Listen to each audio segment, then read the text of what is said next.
In every confirmed record of human history, a wild orca has never killed a person. Not once. But an orca has been recorded hunting down a great white shark completely alone and finishing the job in under 2 minutes. By the end of this video, you'll understand why an animal capable of killing the ocean's most feared predator has never turned that same ability on us. You'll meet the grandmothers who run entire orca families, decades after they stop having children of their own. You'll see hunting techniques so specific to one location that they're basically regional traditions, taught deliberately from mother to calf.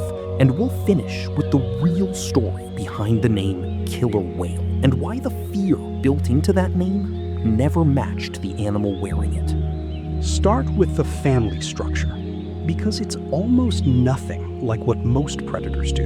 In what are called resident orca populations, both male and female calves stay with their mother for her entire life, not just until they're grown, permanently. A resident pod is essentially a multi-generational family built around a matriarch, her children, and her children's children, all traveling and hunting together for decades. That matriarch role gets stranger and more interesting the deeper you look. Menopause, a complete stop to reproduction, followed by decades of life afterward, is almost unheard of in the animal kingdom. Outside of humans, it's really only been confirmed in a small handful of species: orcas, belugas, narwhals, and short-finned pilot whales. A female orca can stop reproducing in her 30s or 40s and then live into her 80s or even 90s, decades longer than most males in her own pod survive. That extra time isn't idle. Post-reproductive females tend to lead the pod, especially in years when food is scarce, drawing on decades of accumulated memory about where to find salmon or seals when the usual spots run thin. Researchers tracking the same pods for years found something sobering. After a grandmother in a pod dies, the calves around her become measurably more likely to die too, especially in lean years. Some of that leadership looks almost protective in a very specific way. Scientists studying tooth rake scars, marks left by other orcas during conflicts, found older females seem to actively help their adult sons navigate tense encounters with rival groups, running interference for their own grown children well into old age. Not every scientist agrees on exactly why menopause evolved this way in the first place. Some argue the measurable benefit to the group is smaller than it looks, and that long life itself, not the leadership it enables, might be the real driver. But the pattern of grandmothers actually running the show, at least in the wild, holds up study after study. Here's where orcas start looking less like animals following instinct and more like communities passing down specific local knowledge. In Patagonia, and on a few remote sub-Antarctic islands, orcapods have developed intentional beaching, launching themselves almost entirely onto the shore to grab a sea lion pup resting at the waterline, then timing the whole maneuver against the tide so they don't strand permanently.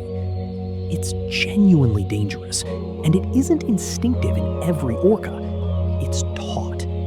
Adult orcas have been filmed nudging young calves onto the beach alongside them, physically pushing a stuck juvenile back into the water if it struggles, and even catching prey deliberately only to release it alive, apparently just to let a calf practice the capture on something real. In the Antarctic, a completely different population never beaches at all.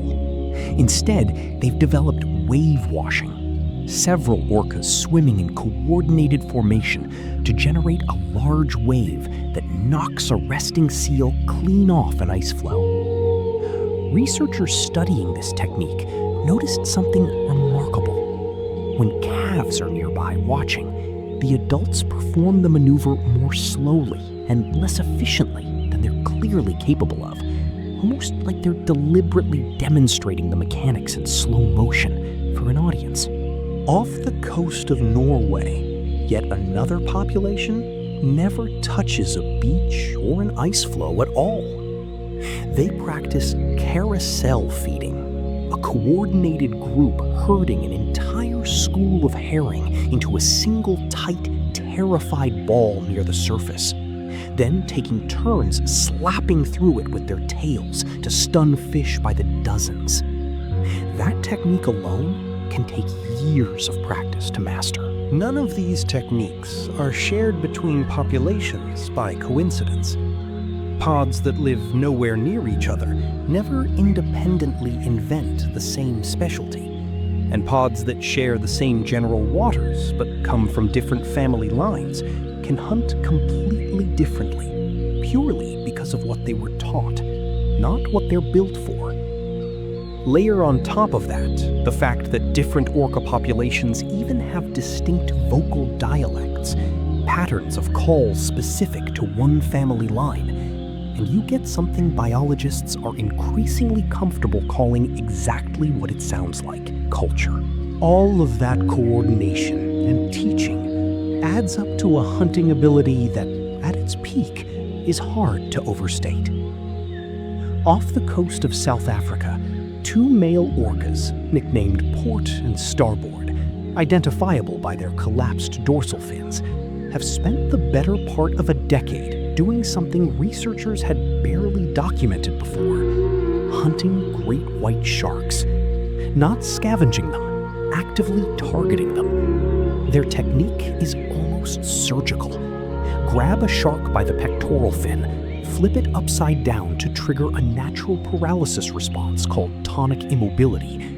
Then remove the liver, an organ that can make up close to a third of a shark's body weight and is packed with energy-dense fat, all in under 2 minutes. They leave the rest of the carcass largely untouched. The impact on the local ecosystem has been dramatic. Great white sharks, animals with essentially no other natural predator, have been documented abandoning locations they'd used for years the moment Port and Starboard show up in the area.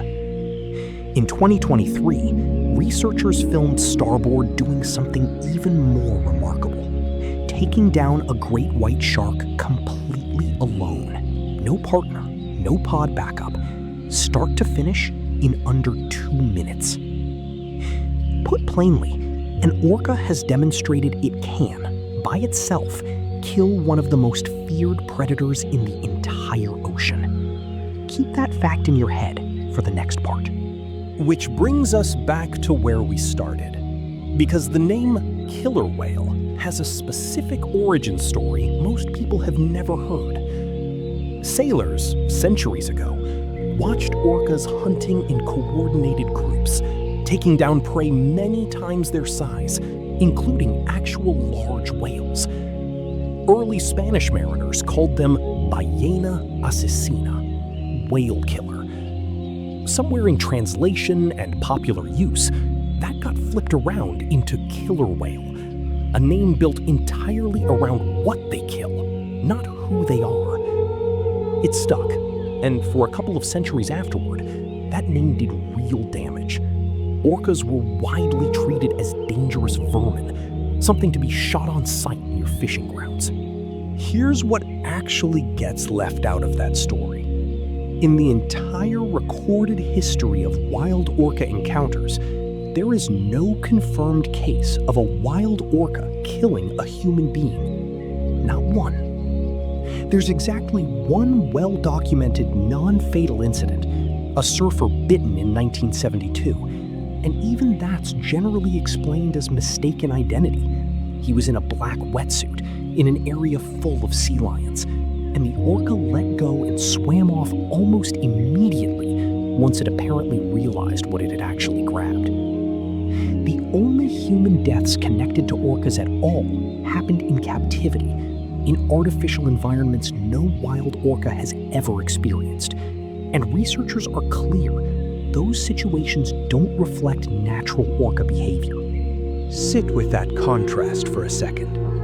This is an animal capable of taking down a great white shark alone in under 2 minutes. It has had, by conservative estimate, thousands of documented encounters with humans in open water, swimmers, divers, small boats, and it has never once, in the wild, used that capability on us.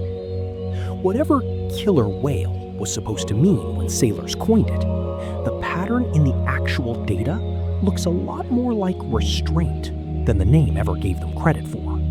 So next time you hear killer whale and picture something to fear, remember what the name was actually describing and what it's never once done to a person in the wild. Next episode, we're back to one animal, one deep story. And there's a myth about lions just as stubborn as this one, if you want to see it busted next. Or if you'd rather see another 50 facts round on a different animal, tell us in the comments. Subscribe so you don't miss where we go.